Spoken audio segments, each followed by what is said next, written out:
नीचे से लाइन। देखो हमारे जो 3 सेक्शन है, 3 कौन से, एक वोल्ट इन यानी कि डीसी टू डीसी की सर्किट, चार्जिंग सर्किट और डिस्चार्जिंग सर्किट, ये तीनों सर्किट एक ही डायग्राम के अंदर होते हैं। 3 सर्किट एक साथ हैं।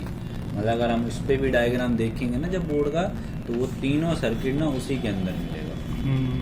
ठीक है, अब देखो सबसे पहले ध्यान से समझना इसको। हमारा जो डीसी जैक होता है भाई, ये वाला आपका, यहाँ पर कितना वोल्टेज रहता है 19। ये 19 वोल्टेज कहाँ जाती है, फ्यूज में, या फिर फ्यूज ना लग कर क्या लगा रहेगा, कॉइल। या तो फ्यूज होगा या फिर कॉइल होगा। ठीक है, और हो सकता है ये दोनों ना हो, डायरेक्ट वोल्टेज जाएगी कहाँ पर, मॉसफेट पर। कहाँ पर जाएगी, मॉसफेट पर। तो यहाँ पर हमारा कितना वोल्टेज आएगा, 19 वोल्टेज। यहाँ पर क्या लगा है, मॉसफेट। मॉसफेट का क्या लगा है, ड्रेन। ये मॉसफेट का क्या है मेरा, ड्रेन। यहाँ पर क्या आएगी, 19 वोल्टेज। ठीक है, ये हमारा हो गया ड्रेन। वाह, और इसका जो 19 वोल्टेज है ये इन होगा, और आउट भी इस मॉसफेट से क्या होगी, 19 वोल्टेज होगी। लेकिन आउट 19 वोल्टेज से तब होगा जब इसके गेट पर क्या होगा, सिग्नल आएगा।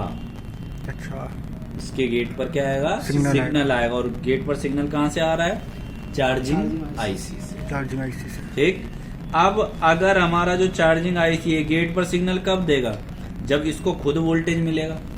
क्योंकि जब तक इसमें वोल्टेज नहीं आई तब तक तो ये इनेबल नहीं करेगा ना। तो इसी को वोल्टेज यहीं जैक से ही मिलता है।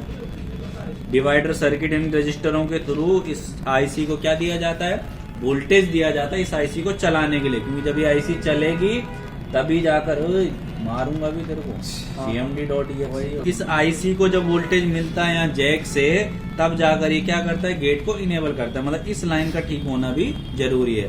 तो हॉट टेस्टिंग में हम ये लाइनें भी चेक करेंगे, DC इन, AC इन के नाम से। फिर जो ये गेट इनेबल होता है तब जाकर इसका भी गेट और इसका भी गेट इनेबल होगा। तो यहाँ पर फिर ये सोर्स की वोल्टेज इस पर चली जाएगी, और ये होगा मॉसफेट का सोर्स। इस बार वोल्टेज कहाँ से इन हुई, सोर्स से, और आउट कहाँ से हुई, ड्रेन से। मॉसफेट दोनों तरफ से काम करता है, मैंने कहा था।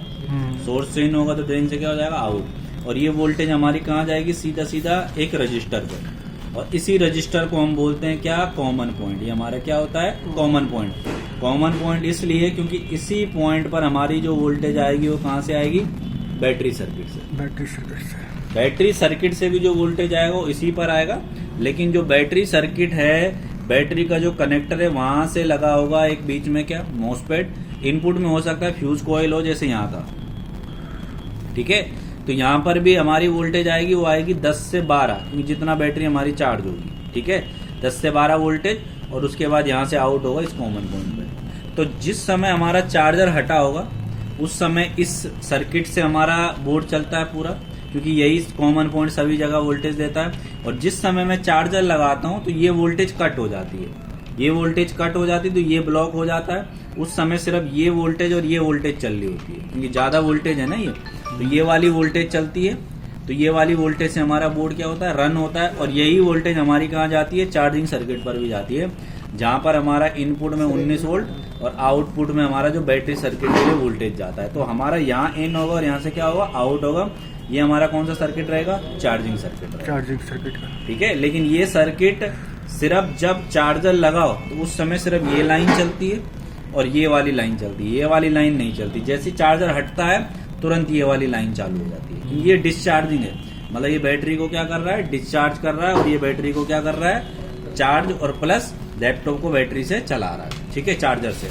अब कभी अगर आपके पास कोई कस्टमर आता है और कहता है कि भैया मेरा जो लैपटॉप है ना, इसमें ये हो रहा है कि जैसे मैं चार्जर हटा रहा हूँ, चार्जर हटाते ही ना लैपटॉप बंद हो जा रहा है। चार्जर लगा है, इधर ध्यान दे, चार्जर लगा है, चार्जर तो लगा है, उस समय लैपटॉप क्या हो रहा है, फर्स्ट क्लास चल रहा है। लेकिन मैं चार्जर हटा रहा हूँ, लैपटॉप मेरा बंद हो जा रहा है। मतलब प्रॉब्लम कहाँ से, बैटरी से।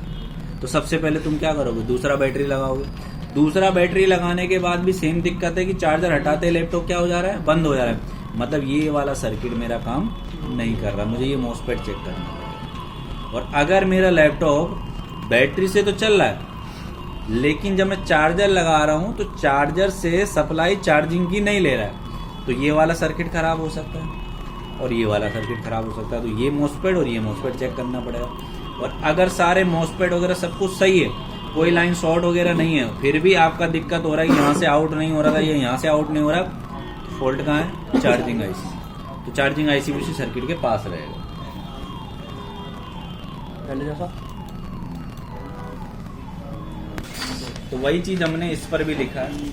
लैपटॉप टोटली डेड है आपके पास। सबसे पहले आप चेक क्या करोगे? DC jack DC jack. Check MOSFET number 1 2 and fuse coil. MOSFET number 1 2 कौन है? ये रहा जो वोल्टेन का सर्किट का है, और फ्यूज कॉइल बोल रहे हैं, ठीक है। Check AC in DC in. AC in DC in 19 volt कहाँ जा रहा है? Charging IC. चार्जिंग आईसी पर नहीं जाएगा तब तक यहाँ से आउट नहीं होगा। Laptop work only adapter. Laptop सिर्फ चार्जर के साथ काम कर रहा है, बैटरी के साथ नहीं कर रहा। कंफर्म बैटरी, मतलब पहले कंफर्म कर लो बैटरी खराब तो नहीं है, तो दूसरी बैटरी लगाओगे। फिर भी सेम दिक्कत है। चेक मॉसफेट नंबर 5 3 4 3 4 5, इनको चेक करना है। Check IC. मॉसफेट अगर सही है तो फिर प्रॉब्लम किस में? आईसी में, ये वाली IC. Laptop work only battery. Check solution number 1। सिर्फ बैटरी के साथ वर्क कर रहा है, चार्जर के साथ वर्क नहीं कर रहा। तो पहले डीसी जैक, फिर 1 2 MOSFET, fuse coil, AC in DC in, ये वाला circuit. Percentage not increase, plug in not charging, मतलब ऐसा एरर आता है प्लग इन नॉट चार्जिंग का। तो चेक अनदर अडेप्टर, दूसरा एक अडेप्टर लगा के देखो। Same condition, confirm battery, battery दूसरी लगा के देखो। Same check charging circuit, MOSFET, CSR, capacitor, NPC, PC. ये रजिस्टर की बात हो रही है। सीएसआर, एनपीसी, पीसी ये जो लगे हुए हैं इनको चेक करना है और मॉसफेट चेक करना है, ठीक है। और प्रॉब्लम किसका भी हो सकता है? चार्जिंग का, अगर परसेंटेज नहीं बढ़ रहा है या प्लग इन नॉट चार्जिंग आ रहा है, ठीक है। तो ये था इसका 3 सेक्शन का, ये था। ये तो हमने सिर्फ किस में समझा अभी? थ्योरी बेस पर। अब हम इसका पहले प्रैक्टिकल देखेंगे और उसके बाद तब हम इसका हॉट टेस्टिंग भी देखेंगे, तब जाकर हमारे ये 3 सर्किट एक साथ कंप्लीट होंगे। ये वाला, ये वाला।